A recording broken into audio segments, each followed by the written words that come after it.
Mica girl के नाम से चर्चित समा परवीन से मिलने डोमचांच के ढोढ़ा कोला पहुंचे राजद के वरीय नेता सुभाष यादव, राजद सुप्रीमो लालू प्रसाद यादव और बिहार विधानसभा के विपक्षी दल नेता तेजस्वी यादव का संदेशा लेकर माइका गर्ल के नाम से चर्चित समा परवीन के घर कोडरमा जिला के डोमचांच ढोढ़ा कोला पहुंचे राजचतरा लोकसभा पूर्व प्रत्याशी सह राजद के वरीय नेता सुभाष यादव। उन्होंने समा परवीन को संदेशा दिया और समा परवीन से बात करते हुए पूछा कि कहाँ पढ़ाई करती हो और पढ़ लिख कर क्या बनना चाहती हो। इस पर समा ने जवाब देते हुए बुलंद हौसलों के साथ बोली, पढ़ लिख कर मैं आईएएस बनकर गरीब शोषित लोगों की सेवा करना चाहती हूं। वहीं चतरा लोकसभा पूर्व प्रत्याशी सह राजद के वरीय नेता सुभाष यादव ने समा परवीन से बोले कि हम तुम्हारे उच्च शिक्षा के समय एवं जब भी जरूरत पड़ेगी तो हम मदद करने के लिए तैयार हैं। वहीं उन्होंने यह भी कहा कि राजद पार्टी हमेशा गरीब गुरबा दलितों शोषितों की पार्टी रही है।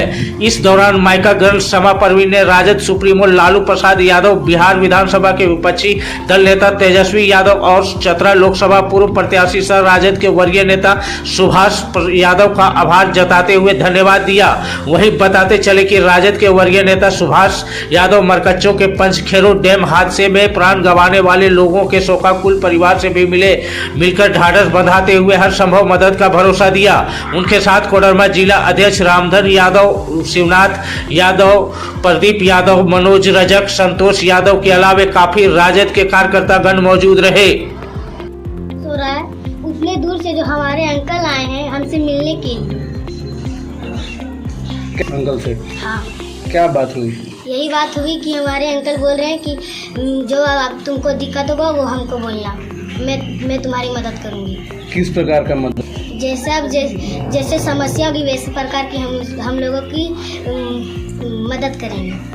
कुछ बात हुई? यही हुई कि पढ़ाई में अगर तुमको कोई दिक्कत होगा तो तुम हमको बोलना, हम तुम्हारा जो दिक्कत होगा वो दूर करेंगे। चाहती हूँ कि हमारे जो सुभाष अंकल आए हैं उसकी हर एक इच्छा पूरी हो जाए।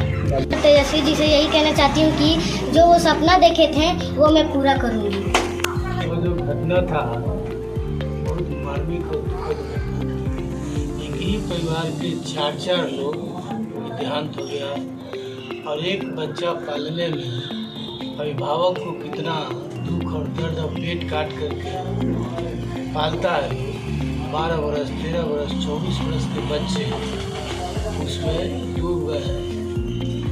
तो इस मानविक क्षण में हम लोग सभी परिवारों से, दुखी परिवारों से मिले, उनको हम लोग ढास बंधाए कि सबके साथ इस तरह की घटना घटती है।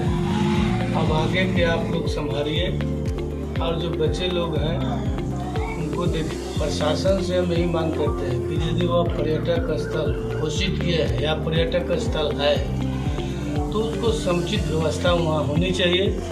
नहीं तो अल्टीमेटम के रूप में राष्ट्रीय जनता दल अल्टीमेटम कर देती है तो उसको फैंसी से राष्ट्रीय जनता दल खड़ा होकर के ध्यान देता है, इसलिए कि दोबारा पुनरावृत्ति नहीं हो। अपना देश से समा परवीन थी जो लालू जी का सपना था कि गरीब गुरबा के भी बच्चे बच्चियाँ पढ़े। जब पढ़ेगा तब अपने हक हुकूक और अधिकार के लिए लड़ेगा। जो साक्षर ही नहीं रहेगा तो काला अक्षर भैंस बराबर।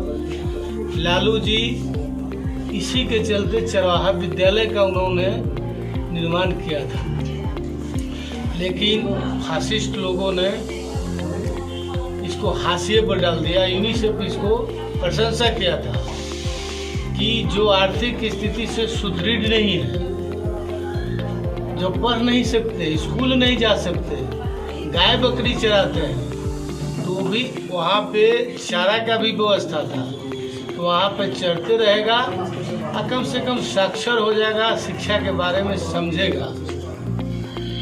तो लालू जी का नारा भी था कि गाय बकरी पढ़ते रहे, मुनिया बेटी पढ़ते रहे, और जो अपने पढ़ने के लिए हक हुकूक उठाने के लिए एक छोटी सी बच्ची अपने कोडरमा की आवाज़ को बुलंद की कि यहाँ जीविकोपार्जन के लिए कुछ नहीं है, ठिबरा चुन करके लोग जीविकोपार्जन करता है, और हम बड़े बाप की बेटी नहीं है, मुझे भी पढ़ने की लालसा है।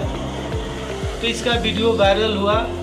हमारे विरोधी दल के नेता आदरणीय तेजस्वी प्रसाद जी हमको उसी समय कहे कि सुभाष जी इस बच्ची को हमारे यहाँ लाइएगा, नहीं तो जा कर के भेंट करिए और यह जो आवाज़ उठाने का काम की है पूरे गरीब गुरबा में एक मैसेज जाएगा। तो राष्ट्रीय जनता दल हमेशा गरीब गुरबा और की मान सम्मान की बात किया है, शिक्षा की बात किया है।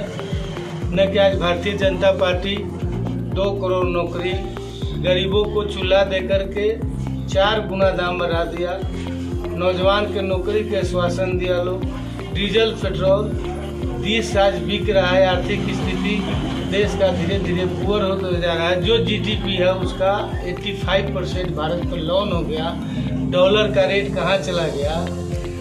और जो लोग यहाँ नेतृत्व कर रहा है लोग या कर रही है लोग, वो हमेशा यही सोचता है कि कोडरमा की जनता तो उसका लिख दिया कि आप कोडरमा के लिए कुछ करेंगे, लेकिन 20 साल हो गया झारखंड बैठे हुए, 20-22 साल हो गया, बराबर भारतीय जनता पार्टी का नेतृत्व रहा है और एक भी कोडरमा का विकास का काम कहीं दिख नहीं रहा है, कहीं पानी का व्यवस्था नहीं है। आज हम लोग पूरे एजीडी से लेकर के कोडरमा तक घूमे हैं, देखे हैं कि हजारों एकड़ सैकड़ा भूमि जो है निर्जन पड़ा हुआ है, वहाँ पर नहर की व्यवस्था नहीं है, न पंप का व्यवस्था है। यदि इस तरह का व्यवस्था रहता तो किसान लोग पिछड़ा पड़ा हुआ है, पानी के बिना सूख रहा है। तो सरकार से भी मांग करते हैं हम कि सूखा घोषित करे और किसानों को उचित मुआवजा दे। कोडरमा की जनता घूम रहे हैं, हम लोग देख रहे हैं। अब की कर्म कोडरमा की जनता लिखेगी, ऐसा लिखेगी कि आप जो 20-22 साल से जो कोडरमा के साथ जो हंसी मजाक करने का काम किए हैं, पाई जोड़ करके हिसाब लेने का। यहाँ पे चुनाव लड़ने आए थे तो उस समय हमने यहाँ आवाज़ उठाया था कि ढीरा जो है बृहद खनिज है, बृहद खनिज से उसको लघु खनिज में हम लोग ने कराने का काम किया था उसकी। इसलिए कि जाकर के हम लोग जो गजट होता है भारत सरकार का, उसमें हम लोग गजट ला करके सचिवालय में देने का काम किए थे कि गरीब लोगों के साथ मजाक करना छोड़ दीजिए कि बृहद खनिज है कि लघु खनिज है। बृहद खनिज की इसकी सूची से हटा करके लघु खनिज में रखिए। यहाँ के लोगों को रोजी रोजगार करने के लिए गरीब लोगों को इजी गोइंग में आप लाइसेंस दीजिए, काम करने की उन लोगों को अनुमति दीजिए। जिस तरह से पत्थल स्टोन में है कि जो जिसके पास में लैंड है तो लेस देन 5 हेक्टेयर आप जाकर के माइनिंग प्लान बना करके CR से सिटी लेकर के अपना काम करेगा। उसी तरह से ढीबरा में भी प्रोविज़न होना चाहिए। सभी गरीबों को लाइसेंस दीजिए, उसके यदि लघु खनिज का जो टैक्स है उस टैक्स लीजिए, काम करने की अनुमति दीजिए। तो जो बेरोजगार हो जाएगा, भूखे मरेगा, तो लोक कल्याणकारी राज्य के लिए यह ठीक नहीं है।